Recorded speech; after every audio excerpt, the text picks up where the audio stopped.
Olá, sejam bem-vindos. Olha, hoje a gente vai mergulhar fundo nos últimos dias do patriarca Jacó e vamos explorar uma ideia bem profunda, a de que uma vida não é medida pelo seu começo, mas sim pelo seu final. É uma história sobre profecia, sobre legado e sobre o que realmente significa viver uma vida plena. Então, para começar, vamos jogar essa pergunta no ar, porque ela está no centro de tudo que a gente vai conversar. O que, no fundo, separa o caminho do justo do caminho do perverso? A resposta para isso praticamente define todo o legado de Jacob.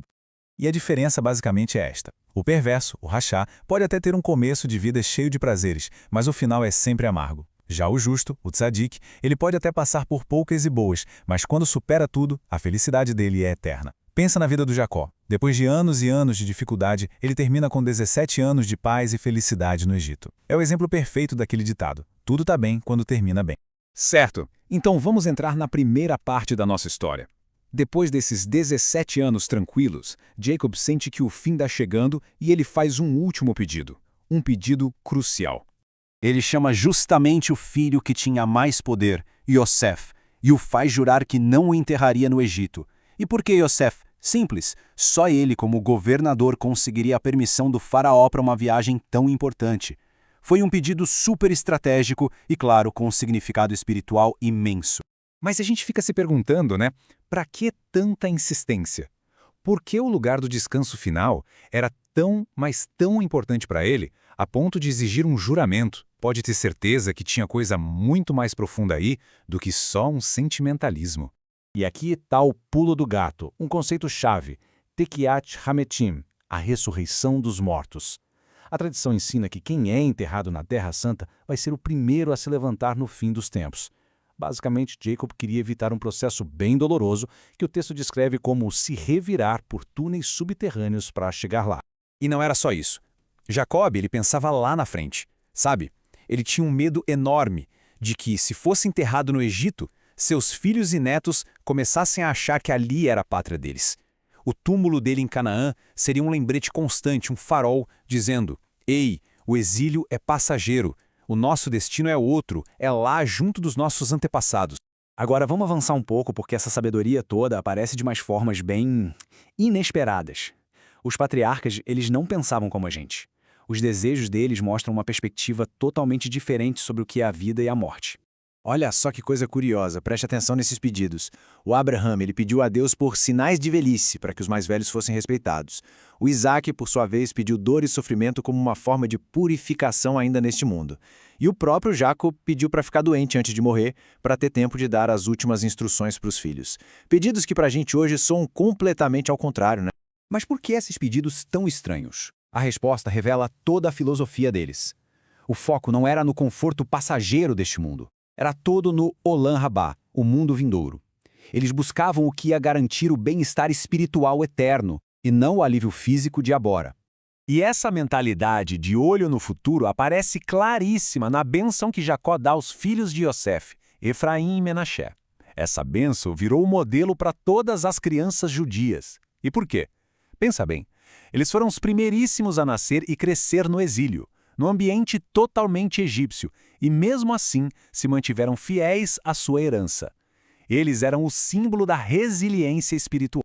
E agora a gente chega no momento, uau, o clímax da vida de Jacó. A hora em que ele junta seus 12 filhos para abençoá-los. Só que olha, não são simples bênçãos não. São verdadeiras profecias que vão desenhar o destino de uma nação inteira. E aqui fica muito claro como o caráter de cada um selou o seu destino.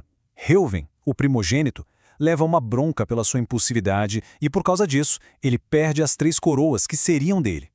Já Yehudá, que no passado mostrou honestidade e soube se arrepender, é elogiado e recebe a bênção da liderança. Gente, essa bênção para o Yehudá é gigantesca. Ela estabelece que a linhagem de reis, e no fim das contas, até o Messias, viria da tribo dele. Uma profecia que ia ecoar por milênios. Sério. Para descrever a essência de cada tribo, Jacob usa umas metáforas de animais muito fortes. Yehudá é o leão, claro, o rei. E Sachar é o burro. Não no sentido ruim, mas aquele burro forte que aguenta o tranco, que carrega o peso do estudo da Torá. Dan é a serpente astuta e Biniamim o lobo voraz. Cada animal revela a força e o papel daquela tribo no futuro. Bom, depois de dar as bênçãos, a era de Jacob se encerra. Mas a morte dele é só o começo de uma série de eventos épicos que vão desde um funeral inacreditável até a resolução de tretas antigas. E a honra que prestaram a Jacob foi algo de outro mundo. Pensa só, a procissão do funeral foi tão grandiosa que os reis das nações vizinhas, ao verem aquilo, se juntaram ao cortejo e penduraram as próprias coroas no caixão dele. 36 coroas. Isso mostra o respeito que ele impunha, mesmo fora do seu povo. Só que quando eles chegam lá no local do enterro, na gruta de Machpelá, a procissão é barrada.